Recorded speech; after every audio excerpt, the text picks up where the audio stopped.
जी का जन्म 30 अगस्त 1946 ईस्वी को गुजरांवाला के सतराना गांव वर्तमान पाकिस्तान में हुआ था।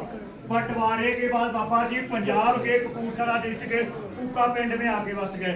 9 फरवरी 1966 ईस्वी को बाबा जी पंजाब रेजिमेंट में भर्ती हुए। बाबा जी ने अपने सेवा की शुरुआत 23 पंजाब के साथ की। 23 पंजाब उस समय पूर्वी सिक्किम, यहाँ से 12-13 किलोमीटर आगे पूर्वी सिक्किम में तैनात थी। 4 अक्टूबर 1968 को बाबा जी घोड़ों के काफिले के साथ तुगलका से दुबई जा रहे थे।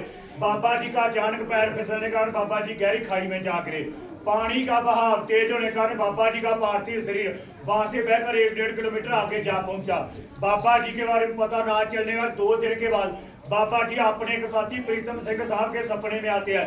बाबा जी ने बोला, मैं यहीं पर गिर चुका हूँ, शहीद हो चुका हूँ और मेरे साथ ये दुर्घटना हुई और मैं देश की सेवा करना चाहता हूँ, मेरे लिए एक मंदिर का निर्माण किया जाए।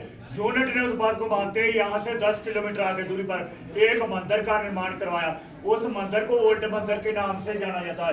टूरिस्टों की सुविधा को ध्यान में रखते बाबा जी से परमिशन लेकर इस मंदिर का निर्माण सन 1982 ईस्वी में किया गया। इस मंदिर की बहुत सारी मान्यताएं हैं, जैसे आपको या आपके परिवार में किसी को भी कमर के ऊपर कोई प्रॉब्लम या बीमारी है, बाहर से जल मिलता है, उस जल को बाबा जी के आगे रख के उस बीमारी का नाम लेके और जिसके लिए आप जल लेके जा रहे उनका नाम लेके प्रेयर प्रार्थना अरदास करके घर ले जाकर 21 दिन तक उस जल को पिया जाता है।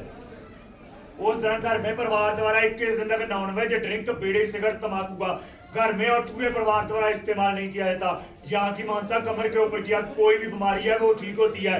कमर के नीचे के लिए यहाँ से स्लीपर मिलते, वो स्लीपर को बाबा जी के आगे रख के प्रेयर प्रार्थना अरदास करके घर ले जाकर 21 दिन तक पहनते हो स्लीपर को। उस स्लीपर को वॉशरूम और घर के बाहर पहन के नहीं, घर के अंदर पहने और 22 दिन चलते पानी में जल प्रवाह करते नहीं। यहाँ की मानता कमर के नीचे की कोई भी बीमारी है वो ठीक होती है, परहेज सेम है। यदि आपकी कोई मनोकामना या इच्छा है, बाहर से डायरी मिलती है, उस डायरी में अपनी मनोकामना इच्छा को नोट कीजिए, वो डायरी हमें हम बाबा जी के ऑफिस में रखते हैं।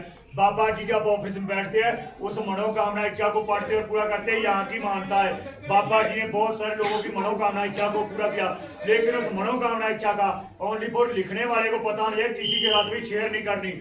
ये बाबा जी का लिविंग रूम, ये बाबा जी का ऑफिस। सुबह 4 बजे बाबा जी को गर्म पानी और चाय दी जाती है। 4 से 5 बजे नित्यनेम की कुर्बानी का जाप किया जाता है। 7 बजे बाबा जी को ब्रेकफास्ट दिया जाता है। 8:30 बजे बाबा जी को लिविंग रूम से ऑफिस में लेके आते हैं। 8:30 से 12:40 तक बाबा जी ऑफिस में बैठते हैं। 12:40 पर बाबा जी को ऑफिस से लिविंग रूम में लेके जाते हैं। 1 और 1:30 बजे के बीच बाबा जी को खाना दिया जाता है। 2 बजे बाबा जी को चाय दी जाती है। शाम को 5 बजे बाबा जी की आरती रहना सब अरदास की जाती है, ताकि दिन भर हमसे सेवा करते टाइम कोई भी गलती में माफी मांगने मिले। ये बाबा जी का ट्रेनिंग के टाइम की तस्वीर है। ये रहे बाबा जी। जय बाबा जी अब छुट्टी जाते थे, यहाँ मंदिर के सामने बाबा जी के लिए गाड़ी लगती, यहाँ से एनजेपी तक बाबा जी को गाड़ी में लेके जाया जाता था। आगे बाबा जी का ट्रेन में रिजर्वेशन होता था। बाबा जी के साथ 2 जवान जाते थे, बाबा जी का सामान भी साथ जाता था। वो बाबा जी को घर तक छोड़ के आते थे और छुट्टी खत्म होने के बाद वापस लेके आते थे। 2006 में बाबा जी के मदर की ऑफिस में लग रहे। 2006 में बाबा जी के मदर एक्सपायर हो गए। 2006 में बाबा जी रिटायर हो गए।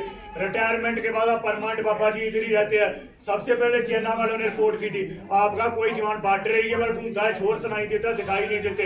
वो बाबा हरभजन सिंह साहब भी थे। नथुला में चेन्नई के साथ मीटिंग होती है, बाबा जी के अलग से चेयर रखी है, बाबा जी उस मीटिंग में शामिल होते हैं। इस बॉर्डर पर कोई भी दुर्घटना होने वाली होती है, बाबा जी किसी के सपने में आकर 72 घंटे या 48 घंटे पहले सूचित कर देते हैं। जल स्लीपर डेयरी बाहर शॉप से मिलेगा, चढ़ाने का प्रसाद आप काउंटर से ले सकते हैं। और किसी ने कुछ पूछना किसी ने कुछ नहीं पूछना तो बाबा हरभजन सिंह साहब जी के मंदिर में आपका हार्दिक स्वागत है। दर्शन दीजिए प्लीज। Thank you.